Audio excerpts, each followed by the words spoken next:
Sir, आज जो airman academy में कॉलेज में जो BS4 का मीटिंग रखा गया है, सर इससे देश में किस प्रकार का मैसेज जाएगा? जी थैंक यू, धन्यवाद आपका। मैं सुरेंद्र सिंह धम्मी और मैं केंद्रीय सचिवालय सेवा से निदेशक के पद पर रिटायर हुआ हूं। और ये जो कार्यक्रम है, ये कार्यक्रम मूल निवासी कर्मचारी कल्याण महासंघ ने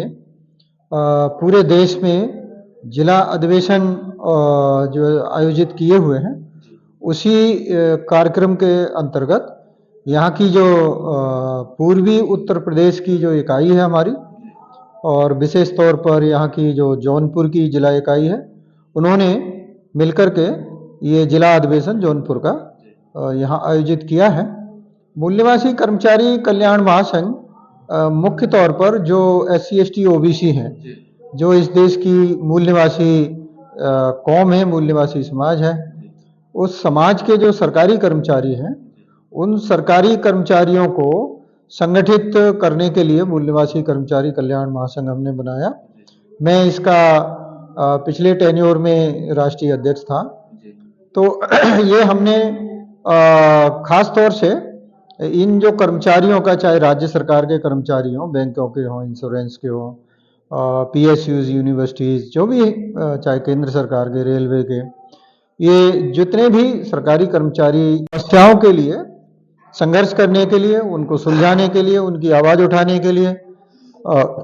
व्यक्तिगत तौर पर, जिला स्तर पर, राज्य स्तर पर, राष्ट्रीय स्तर पर ये काम को अंजाम देने के लिए ये हमने मूल निवासी कर्मचारी कल्याण महासंघ बनाया। आपने जो BS4 की बात की, असल में ये जो BS4 है, हमारा एक व्यापक अभियान है, भारतीय संविधान संरक्षण, सम्मान, संरक्षण और संवर्धन। तो उसमें हम संविधान के बारे में जो अलग अलग प्रावधान हैं लोगों के हित के लिए, देश के हित के लिए, जनमानस के कल्याण के लिए, लोगों के जो मूल अधिकार हैं उनकी हम जानकारी देते हैं, नीति निदेशक जो सिद्धांत है उनकी जानकारी देते हैं, और संविधान की जो उद्देशिका है, प्रियम्बल जिसको हम बोलते हैं, उसमें ये संविधान ने जो देश की संकल्पना दी है, उसमें व्यवस्था दी है, वो किन उद्देश्यों के लिए, प्राप्ति के लिए दी है, वो हमारे प्रियम्बल में संविधान ने घोषित किए हुए हैं। तो हम उनको भी समझाते हैं। उस कार्यक्रम का नाम है BS4। ये हम पिछले 7 साल से चला रहे, और आप देख रहे होंगे पूरे देश में आज संविधान के बगैर किसी का भाषण जो है वो पूरा नहीं होता। उसका कारण यही है कि अब सबको समझ आ गया है कि संविधान के प्रति जो जागरूकता है, संविधान के बारे में जागरूकता,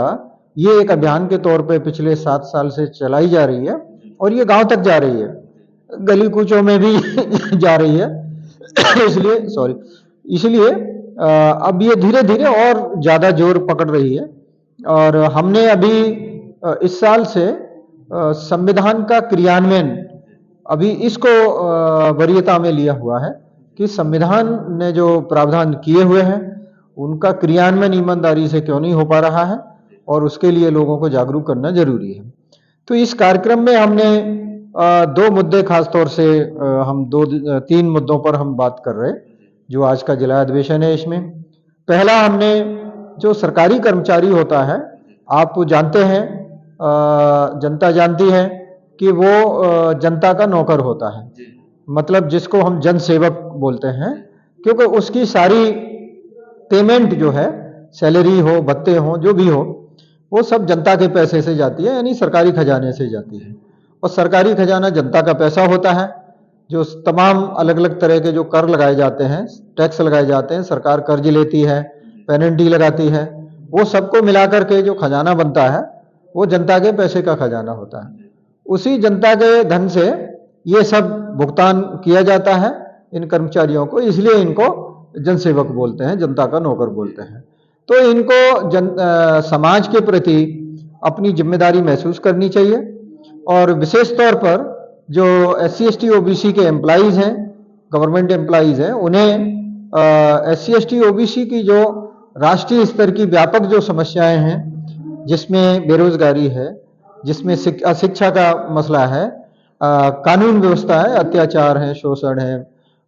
गैर बराबरी है, बेरोजगारी है, इस तरह की बहुत सारी जो समाज में समस्याएं हैं, इन समस्याओं को लेकर के ये जो कर्मचारी हैं ये अपना एक संगठित प्रयास करें, संगठित कार्रवाई करें और त्याग करें, पैसे का त्याग करें, समय का त्याग करें, अपने जो मस्तिष्क की ताकत है, दिमागी ताकत है, उसका इस्तेमाल करें, ताकि ये सारा जो समाज है पूरे देश में इनकी समस्याओं का निदान हो सके, ये समस्या इनकी सुलझ सकें। और ये हमने एक मुद्दा रखा हुआ है, इस पर हम